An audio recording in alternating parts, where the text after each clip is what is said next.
በስመ አብ ወወልድ ወመንፈስ ቅዱስ አሐዱ አምላክ አሜን። የተወደዳችሁ የልዑል እግዚአብሔር ቤተሰቦች የእናታችን የቅድስት ድንግል ማርያም የአስራት የቃል ኪዳን የበረከት ልጆች የጻድቃን የሰማዕታት ወዳጆች በወደደንና ባፈቀረን በልዑል እግዚአብሔር ፍጹም ሰላም እላችኋለሁ። እንደምን ዋላችሁ? እንደምን ለይሳ ደረሳችሁ? አሜን። እንደ ኃጢአታችንና እንደ በደላችን ብዛት ሳይሆን እንደ ምሕረትና እንደ ቸርነቱ ተመልክቶ እስከዚህ ሰዓት ያደረሰን የአባቶቻችን አምላክ ልዑል እግዚአብሔር ስሙ የተመሰገነ ይሁንልን። እርሱን ጠርተን እርሷን የማንተዋት ንጽሕተ ንጹሐን ቅድስተ ቅዱሳን ቅድስት እናታችን ድንግል ማርያም ዘላለማዊ ስሟ የተመሰገነ ይሁንልን። እንግዲህ እንደ እግዚአብሔር አምላካችን መልካምና በጎ ፍቃድ ዛሬ የምንማማረው ከሰሙነ ሕማማት ዓርብ ቀጥሎ ያለችው ቅዳሜ ወይም ደግሞ ከትንሣኤ በፊት ያለችው ቅዳሜ ቀዳሚት ስዑር ወይም ደግሞ የተሻረች ቅዳሜ ተብላ ተሰይማለችና ስለምን የተሻረች ቅዳሜ ተባለች፣ በዚህ ዕለት ምንድነው የተደረገልን የሚለውን ልናውቅ ያስፈልጋልና ይህንን ከብዙ በጥቂቱ አጠር አድርገን እንማማራለን። እንግዲህ የሚያስተምረን እግዚአብሔር ነው፣ የሚመክረን እግዚአብሔር ነው፣ የሚገስጸን እግዚአብሔር ነው። እርሱ በመካከላችን ተገኝቶ የጎደለውን አሟልቶ የተጣመመውን አቃንቶ በአፈ መላእክት አርሞ ያስተምረን ይመክረን ይገስጸን ዘንድ የእርሱ መልካምና በጎ ፍቃዱ ይሁንልን። የእናታችን የንጽሕተ ንጹሐን የቅድስተ ቅዱሳን የቅድስት እናታችን የድንግል ማርያም መልጃ ተረዳይነቷ በረከቷ ሁሉ በሁላችን ላይ ይደርብን። እንግዲህ ወደ ዛሬው ትምህርታችን ስንገባ ታዲያ ይህቺ ቀዳሚት ሰንበት ስለምን ቀዳም ስዑር ተባለች፣ በተለምዶ ደግሞ ቀዳም ሹር ይሏታልና ስለምን ቀዳሚት ስዑር ተባለች የሚለውን አጠር አድርገን ስንመለከት በሰሙነ ሕማማት ዓርብ ላይ ዕለቱን በስግደት ከዋልን በኋላ የጌታችንን መከራና ስቃይ ስናስብ ከዋልን በኋላ በመጨረሻ ቅድስት ቤተ ክርስቲያናችን ስቡሐ ዘተሰብሐ እያለች ምስጉን ነው የተመሰገነ እያለች እግዚአብሔር አምላክን በዝማሬ በጭብጨባ አመስግና መርሃ ግብሯን ትጨርሳለች። ይህንን ታዲያ ያነሳውበት ምክንያት ምንድን ነው? አንዳንድ ሰዎች የጌታችንን መከራ ስቃይ ካሰብን በኋላ ጌታችን ወደ መቃብር ወርዶ ጌታችን በመቃብር ውስጥ ሳለ እኛ እንዴት ደስ ብሎን እንዘምራለን፣ እንዴት እናመሰግናለን ብለው ጥያቄ የሚፈጥርባቸው ሰዎች ሊኖሩ ስለሚችሉ ነው ይህንን ያነሳ ነው። ታዲያ ጌታችን መድኃኒታችን ኢየሱስ ክርስቶስ ብዙ መከራ ስቃይ ከተቀበለ በኋላ ከ6 ሰዓት እስከ 9 ሰዓት በመስቀል ላይ ከዋለ በኋላ 9 ሰዓት ላይ በፈቃዱ ቅድስት ነፍሱን ከቅዱስ ሥጋው ለየ። ከዚህ በኋላ የጌታችን ሥጋ ከ9 ሰዓት እስከ 11 ሰዓት ድረስ በመስቀል ላይ ነበረ። ኋላም ታዲያ ዮሴፍና ኒቆዲሞስ መጥተው የጌታችንን ሥጋ አስፈቅደው ለምነው ከመስቀል ላይ አውርደው በአዲስ በፍታ ገንዘው ጌታችንን ወደ አዲስ መቃብር አኑረውታል ማለት ነው። ታዲያ ጌታችን ወደ መቃብር በወረደባት ሰዓት ላይ እኛ ስለምንድን ነው የምንዘምረው ስንል ምንም እንኳን ጌታችን መድኃኒታችን ኢየሱስ ክርስቶስ በሥጋ ወደ መቃብር መውረዱ ቢያሳዝነንም እንኳን በነፍሱ ግን ወደ ሲኦል ወርዶ በሲኦል ሲሰቃዩ የነበሩትን ነፍሳት ለ5500 ዘመን የሲቃ ድምፅ ሲያሰሙ የነበሩትን በባርነት ተገዝተው በዲያብሎስ ግዞት ውስጥ የነበሩ ነፍሳት በሙሉ ከሲኦል ወደ ገነት አውጥቷቸዋልና ከጨለማ ወደ ብርሃን አውጥቷቸዋልና ከዲያብሎስ ግዞት ነፃ አውጥቷቸዋልና ሰላምን ሰብኮልናልና ይህንን አስበን ደስ እያለን ጌታችን መድኃኒታችን ኢየሱስ ክርስቶስ ምስጉን ነው የተመሰገነ ነው እያልን እግዚአብሔር አምላክን እናመሰግናለን ማለት ነው። ልብ በሉ ወገኖቼ፣ ያ 5500 ዘመን አብቅቷል፣ ዓመተ ፍዳው ዓመተ ኩነኔው ዘመን አብቅቷል ሲለን ጌታችን ከጨለማ ወደ ብርሃን ከሲኦል ወደ ገነት አስገብቷቸዋል ማለት ነው። ለእኛም ደግሞ ዓመተ ፍዳውን ዓመተ ኩነኔውን ዘመን አጥፍቶ ዓመተ ምሕረትን ሰጥቶናል ማለት ነው። ስለዚህ ለምንድን ነው የምንዘምረው? በዚህ ዕለት በሰሙነ ሕማማት ዓርብ መጨረሻ ላይ ለምንድን ነው የምንዘምረው ስንል ምንም እንኳን በሥጋው ወደ መቃብር መውረዱ ቢያሳዝነንም በነፍስ ደግሞ ወደ ሲኦል ሄዶ ሲኦልን መዝምሮባታል፣ ነፃነትን ሰጥቶናል፣ ከሲኦል ወደ ገነት አሸጋግሮናልና ይህንን እያስብን እግዚአብሔር አምላክን ስቡሐ ዘተሰብሐ ምስጉን ነው የተመሰገነ እያልን እግዚአብሔር አምላክን እናመሰግናለን ማለት ነው። ልብ በሉ ታዲያ ከሰሙነ ሕማማት ዓርብ ቀጥሎ ያለችው ቅዳሜ ደግሞ በተለምዶ ቀዳም ሹር ትባላለች። በተለምዶ ትክክለኛው አነጋገር ግን ቀዳም ስዑር ነው። ቀዳሚት ስዑር ነው የምትባለው። ስዑር ማለት የተሻረች ማለት ነው። በተለምዶ ሹር የሚሉትም ደግሞ ስዑር የሚለውን ለማመልከት ነው። ታዲያ ይህች ዕለት ከምንድነው የተሻረችው? ለምንድነው የተሻረች ቅዳሜ የተባለችው የሚለውን ስንመለከት በዚህ ዕለት ጌታችን መድኃኒታችን ኢየሱስ ክርስቶስ በመቃብር አርፎባታል። ስለዚህ ታዲያ ለምንድነው የተሻረች የተባለችው ካልን ዕለተ ቀዳሚት አስቀድሞ እግዚአብሔር አምላካችን የሚታዩትንና የማይታዩትን በእግር የሚሄዱትንና በክንፍ የሚበሩትን በባህር የሚዋኙትንና እንስሳትን በመጨረሻም ደግሞ ሰውን በአርአያውና በአምሳሉ ፈጥሮ ያረፈባት ዕለት ናት። ይቺ ቀዳሚት ሰንበት ማለት ነው። ይህች የመጀመሪያ ቅዳሜ ለእግዚአብሔር የዕረፍት ዕለት ናት። እግዚአብሔር ስነ ፍጥረትን ፈጥሮ ስላረፈባት ታላቋ ሰንበትም ትባላለች። ታላቋን ሰንበት ደግሞ እስራኤላውያን እንዲያከብሯት ታዘዋል። በዚህ በኦሪት ዘፍጥረት ምዕራፍ 1 ቁጥር 3 ላይ ስንመለከት እንደምናገኘው ጌታችን መድኃኒታችን ኢየሱስ ክርስቶስ ሰንበትን አክብሯት ብሎ ቀድሷት በዚህ ዕለት እንድናርፍባት አዞናል። በሥጋችን አርፈን ለነፍሳችን የሚበጃትን ሥራ እንድንሠራባት እግዚአብሔር አምላካችን ይህችን ቅዳሜ የተባረከች የተቀደሰች ቅዳሜ አድርጎ ሰጥቶናል እና ክብራትም ዘንድ ትእዛዝን ሰጥቶናል ማለት ነው። ልብ በሉ። በሥጋችን አርፈን ለነፍሳችን የሚበጃትን ሥራ እንድንሠራ ስንል ለነፍሳችን የሚበጃት ሥራ ምንድን ነው? ንስሐ መግባት። ለነፍሳችን የሚበጃት ሥራ ምንድን ነው? ቅዱስ ሥጋውን ክቡር ደሙን መቀበል፣ የጽድቅ ሥራ መስራት። በማቴዎስ ወንጌል ምዕራፍ 5 ላይ የተጠቀሱትን ተርቤ አብልታችሁኛልን? ተጠምቼ አጠጥታችሁኛልን? ታርዤ አልብሳችሁኛልን? ታስሬ ጠይቃችሁኛልን? ታምሜ ጠይቃችሁኛልን? የሚለውን ጥያቄ ለመመለስ እነዚህን ጥያቄዎች ለመመለስ ይህንን የጽድቅ ሥራ እንድንሰራባት ነው። በሥጋችን አርፈን የተራበ እንድናበላ፣ የተጠማ እንድናጠጣ፣ የታረዘ እንድናልብስ፣ የታመመ እንድንጠይቅ፣ የታሰረ እንድንጠይቅ እነዚህን የጽድቅ ሥራዎች የነፍስ ሥራዎች እንድንሰራ የዕረፍት ቀን አድርጎ ጌታችን መድኃኒታችን ኢየሱስ ክርስቶስ ሰጥቶናል ማለት ነው። ጌታችን ደክሞት አይደለም ፍጥረታትን በ6 ቀናት ፈጥሮ በ7ኛው ያረፈው። ደክሞት አይደለም፣ ድካም የሚስማማው አምላክ ሆኖ አይደለም። ነገር ግን እርሱ አርፎባት እኛ የምናርፍባት ዘንድ ይችን ቅዳሜን ሰጠን ማለት ነው። ወገኖች ያስተውሉ።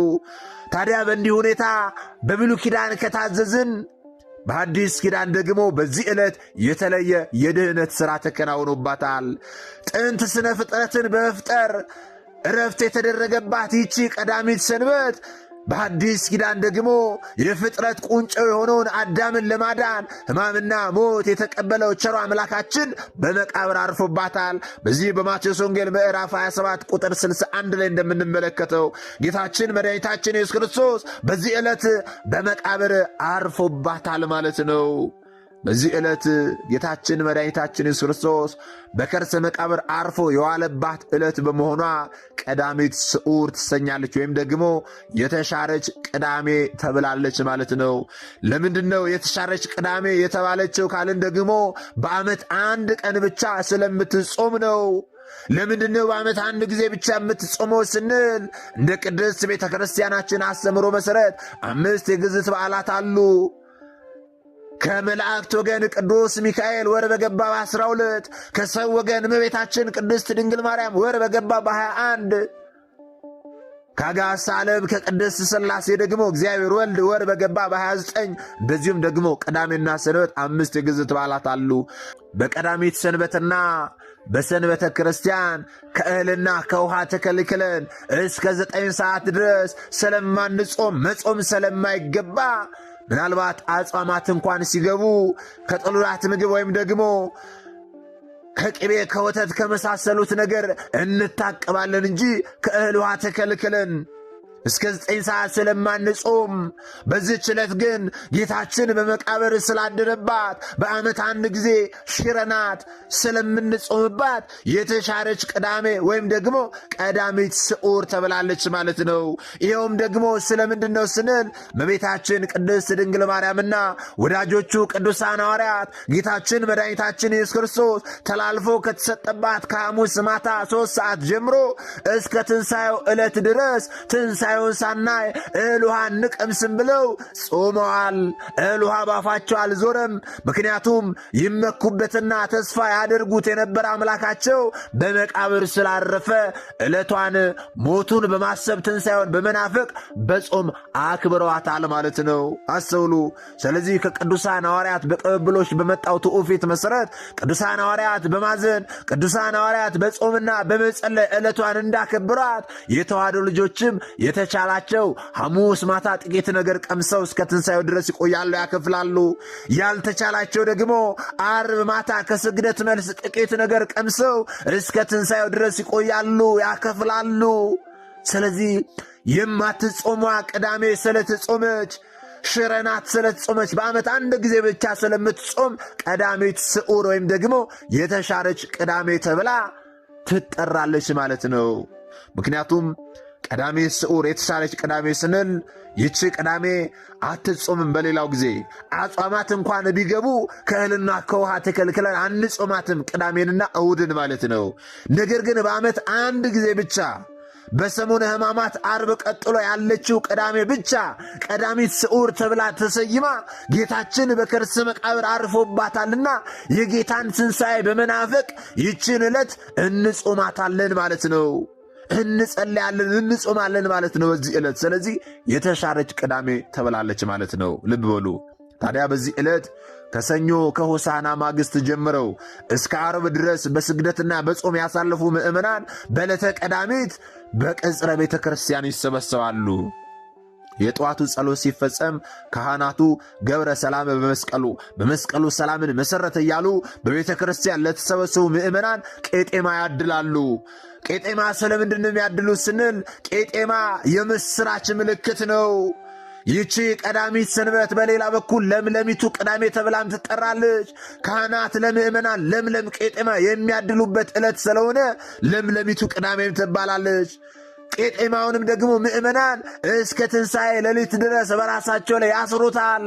ይህስ ደግሞ ቄጤማው ለምንድን ነው የሚታደለው የሚለውን ስንመለከት በቀዳም ስዑር ዕለት ቀሳውስቱና ዲያቆናቱ ቃጭል እየመቱ ገብረ ሰላመ በመስቀሉ ሰላምን አደረገ እያሉ ጌታ በመስቀሉ ሰላምን እንደሰጠንና ትንሣኤውንም እንደገለጠልን በማብሰር ቄጤማውን ለምእመናን ይሰጣሉ። ምእመናኑም ታዲያ ለቤተ ክርስቲያን አገልግሎት የሚውል ገጸ በረከት ያቀርባሉ። ቄጤማውንም በራሳቸው ላይ ያስራሉ። ቄጤማውን በራሳቸው ላይ ማሰራቸው ደግሞ ጌታችን መድኃኒታችን ኢየሱስ ክርስቶስን አይሁዳውያን እያሰቃዩ ሊሰቅሉት ባሉ ጊዜ የሾህ አክሊል በራሱ ላይ መድፋታቸውን ማድረጋቸውን የሚያስታውሰን ነው። ቄጤማውን በራሳችን ላይ ስናስር ጌታችን ስለ እኔና ስለ እናንተ ሲል የሾህ አክሊል መድፋቱን እንድናስታውስ ነው ወገኖቼ። ታዲያ የቄጤማው አመጣጥና ሚስጥርም ከአባታችን ከኖህ ታሪክ ጋር የተያያዘ ነው። ይህስ እንደምንድን ነው ካልን ደግሞ ምድር በጥፋቷ በጠፋችበት ወቅት ላይ የኖህ ታማኝ መልእክተኛ የሆነችው ርግብ የውሃውን መጉደል ያበሰረችው ቄጤማ ይዛ በመምጣት ነው። የጥፋቷ መጉደሉን ማወቅ ፈለገ። ከዚህ በኋላ ቁራን ላከው። ቁራ ሄዶ የወደቁትን ሲለቃቅም በዛ ወጥቶ ቀረ። ኋላም ደግሞ ታማኝ የሆነችውን ርግብን ላካት። ርግብ ወጥታ ስትመለከት የጥፋቷ ጎድሏል። ከዚህ በኋላ የጥፋቷ ጎድሏል ስትል የምስራቹን ለኖህ ያበሰረችው በቄጤማ ነው። ቄጤማ እርጥብ ቄጤማ ባፏ ይዛ መጣ ለኖህ ሰጠችውና የምስራቹን አበሰረችው። ዛሬም ታዲያ ለአዲስ ኪዳን ክርስቲያኖች የኃጢአት ውሃ ጎደለ፣ የኃጢአት ውሃ ጠፋ። በክርስቶስ ሞትና ትንሣኤ ነፃነት ተሰበከ፣ ታወጀ በማለት ካህናት ቄጤማ ይዘው ለምእመናን ያድላሉ፣ የምስራቹን ያበስራሉ ማለት ነው። ስለዚህ ሊቃውንት አባቶቻችን ካህናቱና ዲያቆናቱ ወደኛ እየመጡ ቄጤማ ሲሰጡን የኃጢአት ውሃ ጎድሏል፣ የኃጢአት ውሃ ጎድሏል፣ የኃጢአት ውሃ ጠፍቷል፣ በክርስቶስ ሞትና ትንሣኤ ነፃነት ተሰብኳል። ገብረ ሰላመ በመስቀሉ ሰላምን ሰበከልን እያሉ ይህንን የምስራች በቄጤማው ያበስሩናል ማለት ነው። ይህንን በደንብ ልናውቅ ያስፈልጋል። ታዲያ ይቺ ዕለት ቅዱስ ቅዳሜን በመባል ትጠራለች። ስለምን ቅዱስ ቅዳሜ ተብላ ትጠራለች ስንል ቅዱስ የሆነው እግዚአብሔር አምላክ አምላካችን በጥንተ ተፈጥሮ ፍጥረታትን አከናውኖ ከፈጠረ በኋላ በዚህ ቀን ከሥራ ሁሉ ያረፈበት ነውና ቅዱስ ቅዳሜ ተብሎም ተሰይሟል። በዘመነ ሐዲስ ደግሞ የማዳን ሥራውን ሁሉ ፈጽሞ በሥጋው በመቃብር ሲያርፍ በነፍስ ደግሞ ሲኦልን በርብሮ ባዶ አስቀርቷታል። በዚያ ለነበሩ ነፍሳትም የዘላለም ዕረፍትን ያወረሰበት ዕለት ስለሆነ ከሌሎቹ ዕለታት የተለየ ዕለት ስለሆነ ይህ ዕለት ቅዱስ ቅዳሜ ተብሎ ይጠራል ማለት ነው። ስለዚህ በዚህ በቀዳሚት ስዑር ዕለት ለምንድነው ቄጤማ የሚታደለው? ዕለቱስ ደግሞ ቀዳሚት ስዑር ለምን ተባለ የሚለውን ከብዙ በጥቂቱ አጠር አድርገን ተመለከትን ማለት ነው። ታዲያ እኛ የተማርነውን ደግሞ ላልተማሩት ወንድሞቻችን ልናሳውቅ ያስፈልጋል። ምክንያቱም እኛ የተማርነውን አስተምረን ቢሆን እኛ ያወቀኑን አሳውቀን ቢሆን ኖሮ ማንም ሀብተ ወልድና ስመ ክርስትና ሰጥታ ማኅተብ በአንገቱ ላይ ካሰረችበት ከቅድስት ቤተ ክርስቲያን ወጥቶ ወደ ሌሎች ሃይማኖት ተቋማት ባልሄደ ባልገባ ነበረ። ነገር ግን የተማርነውን ስለማናስተምር ያወቅነውን ስለማናሳውቅ ብዙቶቻችን ወንድሞቻችን እየሳቱን ያሉትና የሳቱትን ለመመለስ ያሉትንም ለማጽናት ባገኘነው አጋጣሚ ሁሉ የተማርነውን ሁሉ እናስተምር። ይህንን አድርገን መንፈሳዊ ግዴታችንን እንወጣ። ምናልባት ደግሞ ዛሬ ገና ወደዚህ መንፈሳዊ ቻናል የመጣችሁ ሰዎች ካላችሁ ከዚህ በፊት የተማማርነውም ከዚህ በኋላ የምንማማረው መንፈሳዊ አስተምሮች ወደ እናንተ እንዲደርሱ ከፈለጋችሁ ሰብስክራይብ አድርጋችሁ የደውል ምልክቱን መጫን ይኖርባችኋል ማለት ነው። ምክንያቱም ይህ ቴክኖሎጂ ያመጣው ስርዓት ነው፣ እኔ ያልኩት አይደለም። ይህንን ካደረጋችሁ ዕለት ዕለት ከዚህ የሚለቀቁ አስተምሮች ወደ እናንተ ይደርሳሉ። ይህንን ካላደረጋችሁ ደግሞ ዛሬ እንዳጋጣሚ ይህንን አስተምሮ ሰምታችሁ ሊሆን ይችላል፣ በቀጣይ ከዚህ የሚለቀቁ አስተምሮች ወደ እናንተ አይደርሱም ማለት ነው። ስለዚህ ወደ እናንተ እንዲደርሱ ከፈለጋችሁ ሰብስክራይብ አድርጋችሁ የደውል ምልክቱን መጫን ይኖርባችኋል ማለት ነው። እግዚአብሔር አምላካችን እስካሁኑ አሳጥብቆ ያስተማረን የመከረን የገሰጸን የአባቶቻችን አምላክ ልዑል እግዚአብሔር ስሙ የተመሰገነ ይሁንልን። ወስብሐት ለእግዚአብሔር ወለወላዲቱ ድንግል ወለመስቀሉ ክቡር። ይቆየን።